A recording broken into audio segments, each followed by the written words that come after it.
Plus, why it's important for a person to include carbohydrates in their diet. Absolutely. So if you think about it, let me use this analogy. So we know that we need to drink a certain amount of water each day, right? So we're not dehydrated.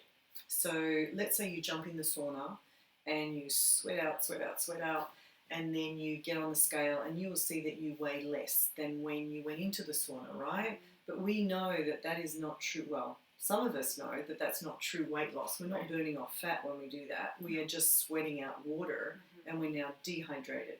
So as soon as we drink water to replenish what has been lost, to make sure we get back to our normal hydration status, then our weight will go back up to where it was before we got in the sauna, okay? Now, what I want you to think about is I want you to think about carbohydrates and what they do in the body in a similar way. So carbohydrates get broken down to glucose. That's just otherwise blood sugar. That is the fuel. That is our gas. That's it, right? So if you're not if you're not giving your body carbohydrates, then the body has to use other substances, fats and proteins, and break them down to provide itself with energy. The problem there is first and foremost, the body is amazing and can do that. But the problem is that that's a hell of a lot of a slower process, and the body doesn't get fuel in a consistent way than it would normally if you were eating carbs.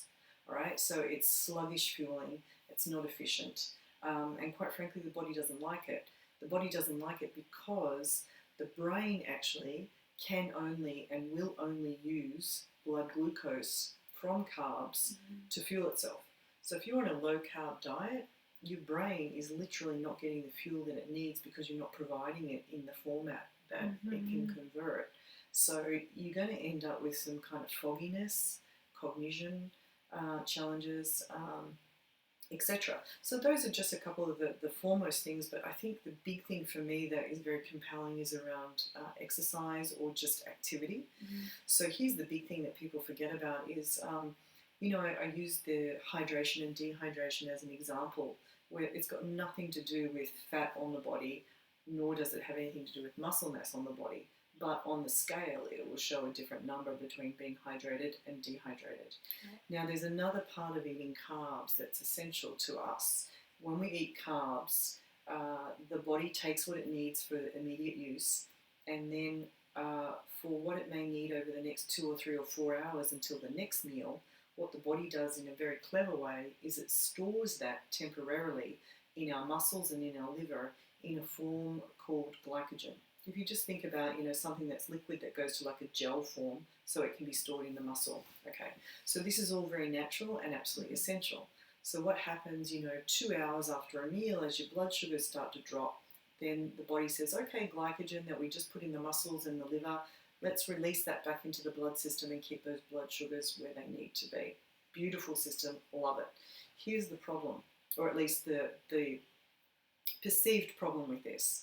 Glycogen, which is the storage form of glucose in the muscles that we need to fuel us between meals and certainly fuel us when we're running, for example, marathon running, is heavy. And the reason why it's heavy is because if you think we've got one molecule of glycogen, but when it's stored, it has 3 molecules of water attached to it.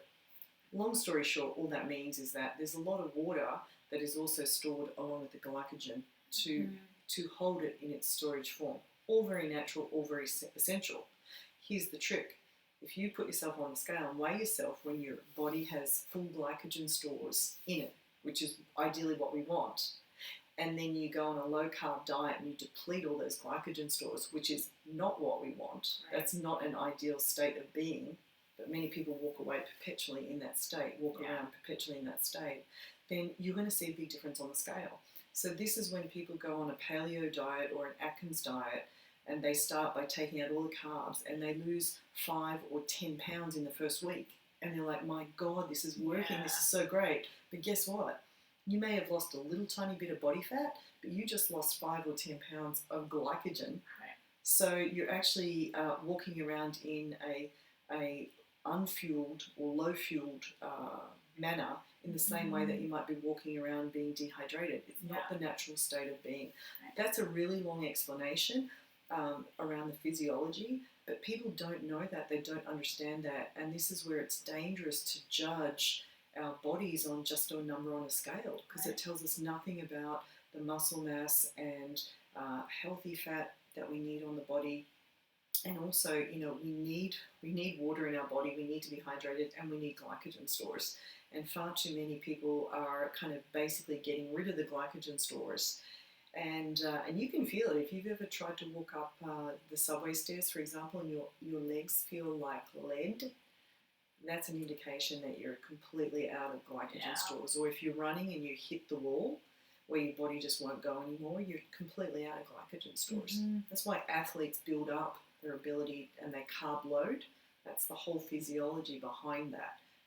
And right now, unfortunately, the whole dieting world, I feel is deceiving people by suggesting that low carb means weight loss, when in fact it just means no glycogen stores. Totally. And I'm not saying people don't overeat carbs. I'm not saying that, but we're also talking about extremes here between overeating and eating none. Yeah. And therefore, having the body in a position where it's just not functioning properly. Totally. And how about in terms? I mean, that relates to the short term and cognitive functioning and energy and things like that. But how about in terms of, I'm interested in the connection between carbohydrates and hormonal balance, because for a lot of women in particular, when they cut their carbs, they lose their periods, they mess with their metabolisms, they have hormonal imbalances and whatnot. So what's the connection there? Sure. So if you're eating fewer carbs, let's translate that to meaning obviously fewer calories. So in a calorie deficit or not eating enough calories to sustain your body weight, as your body goes through weight loss, what happens is the body goes into survival mode, and it has a decision. It has many decisions, and the decisions are, what are the most essential things that we need to make sure we keep going to keep you alive, and what is non-essential. So we need to keep the heart going, we need to keep the brain functioning, we need to keep the internal organs, the kidneys, the liver, all working.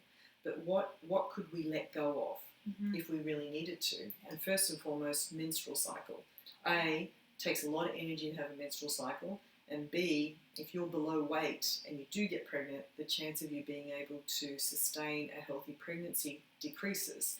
That's why when girls go through puberty, and we gain a higher percentage of body fat on our bodies, the average woman, whatever that is, about 30% body fat.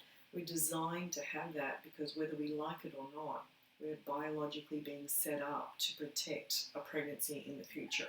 So we may hate that. Absolutely, we may hate that. According to our current culture, we're told to hate that. But the reality is that adipose tissue is absolutely essential. So, if you are losing adipose tissue, if you're losing weight, the body says, okay, we don't need a menstrual cycle right now. Too dangerous and too much energy. Also, we see the sweat mechanism. A lot of people will stop sweating or sweat to a greater degree less. And then it's interesting when they weight restore, my clients come in and they say, Melainie, I'm waking up in the middle of the night in a pool of sweat. My sheets are just drenched. And that's part of that particular function coming back online. We see people losing their hair, or their hair gets brittle, or their nails get really brittle, because the body's saying, hey, nails and hair, non-essential to survival. So those are just a couple of the different mechanisms that we see shut down. And I think one of the more difficult things that happens as well, definitely we know that the heart muscle shrinks and the heart becomes a lot weaker. But we also see the intestinal tract, the stomach and the intestines, that's all muscle in there. So that is also compromised, and therefore when food goes into your stomach and into your intestines, it goes through at a much slower pace than it would normally, right? Because the muscle integrity of that intestine is now diminished. What that then means is you end up feeling fuller, faster, you feel more bloated, you feel more discomfort, you have more kind of reactions to food, which, if you get a bloated tummy and you have a kind of a distortion around your body image, when you look in the mirror, you see fat, you don't see bloated. And that can also then reinforce this dieting behavior as well. Totally. Yeah. Wow, so that's so helpful, Melainie. So, just before we wrap up, then I'm wondering, for a person who is in a process of weight restoration or wanting to, cultivate consistent eating in their Yeah. life, like what would your recommendation be? Well, Which I know it's tough to generalize for It the audience is. because it's different for everyone. it is different for everyone. I think that, again, referring back to an earlier episode that we did, getting help is really, really Mhm. helpful, because the anxiety of eating consistently, whether you're struggling with binge eating, anorexia, or bulimia, can be terrifying, because the belief that's often attached to that is, if I eat more, I'm going to gain weight. If I eat earlier in the day and I still binge at night, I'm going to gain weight. And certainly for the anorexic, or someone who's who's been losing weight, the idea that more food just means weight gain, and that's my biggest fear.